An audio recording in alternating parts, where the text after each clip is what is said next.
Pour la suite de ces interviews flash, je vais demander à Olivier Lucas de chez Silaos de venir nous rejoindre.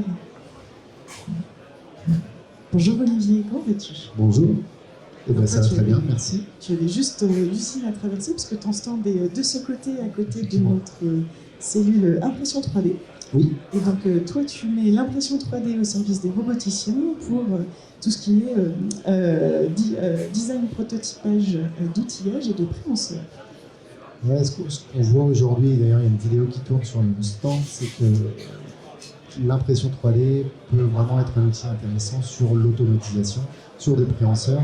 Et donc on a de nombreux clients, on a de nombreux cas d'application et des reviews très rapides sur l'utilisation de l'impression 3D pour ce secteur.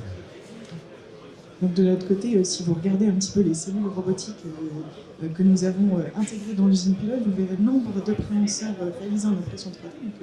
Donc c'est une vraie réalité pour nous et c'est une réalité dans l'accompagnement de nos clients industriels également. Donc globalement, que proposes-tu comme solution pour aller sur cette... Nous, on est revendeur d'imprimantes 3D, de solutions additives, différentes technologies qui vont toutes avoir des intérêts, des contraintes également, et qui vont répondre à des problématiques particulières. Donc, soit en termes de matière, soit en termes de finesse, de couche, en termes de précision, et en fonction du besoin du client. De résistance aussi. De résistance mécanique, bien sûr. En fonction du besoin du client, on va adapter une ou l'autre des solutions. Et donc, ce que l'on voit de plus en plus, effectivement, les outillages, les préhenseurs qui peuvent être faits en plastique. Donc on va avoir de vrais gains sur le poids, ça c'est important, des gains de poids de 40 à 50% sur des outillages. On part tout simplement la densité du plastique avec du métal ou de l'aluminium, déjà on a un vrai gain. Et puis aussi sur la facilité, la rapidité à avoir un produit. Quand on va intégrer une imprimante chez soi, on peut imprimer le soir, avoir la pièce le lendemain, le préhenseur, ou la pièce de rechange. Ça, c'est aussi le cas qu'on peut avoir sur des lignes d'assemblage. On va casser un support de capteur, par exemple, ou de cellules, on va pouvoir le réimprimer très vite. Soit c'est du définitif, ou soit c'est simplement le temps de recevoir la pièce finie qui peut être faite en usinage de loin, qui peut venir de loin. Donc aujourd'hui, on répond à l'ensemble de ces problématiques.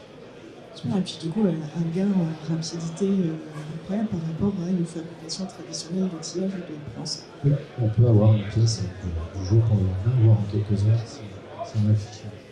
Et alors du coup, tu parlais des différences de matériaux, des différences de technologies. Est-ce qu'il y a des technologies et des matériaux que vous privilégiez pour tous les aspects préhenseurs et design d'outillage robotique?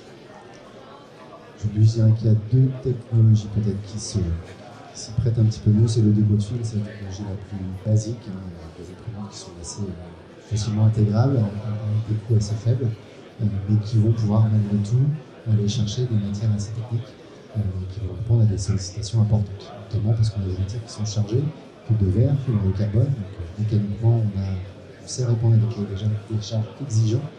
Et puis on a aussi des solutions SLS, donc de poudre, avec là la capacité à designer des pièces avec des géométries très complexes, avec des circuits internes qui vont pouvoir aussi être réalisés dans la fabrication additive, et donc on va éviter d'avoir des flexibles qui peuvent se prendre une heure de déplacement, etc. Donc, on peut vraiment optimiser sa conception grâce à ces solutions. Super. Et donc du coup, tu t'adresses plus à des intégrateurs, des bureaux d'études, parfois des clients finaux également? On a des clients qui sont ici présents, qui sont des clients finaux, qui sont des intégrateurs, effectivement, qui sont des bureaux d'études. L'application additive, c'est vraiment le prototypage, l'outillage, la pièce série, donc ça s'adresse un petit peu à tous les pans et à tous les types de clients dans l'industrie. Incroyable. Du coup, je vous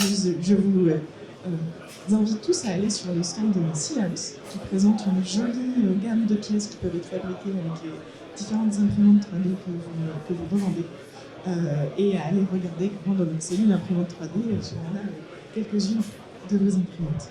Merci beaucoup. Merci beaucoup Olivier, et puis à bientôt. À bientôt.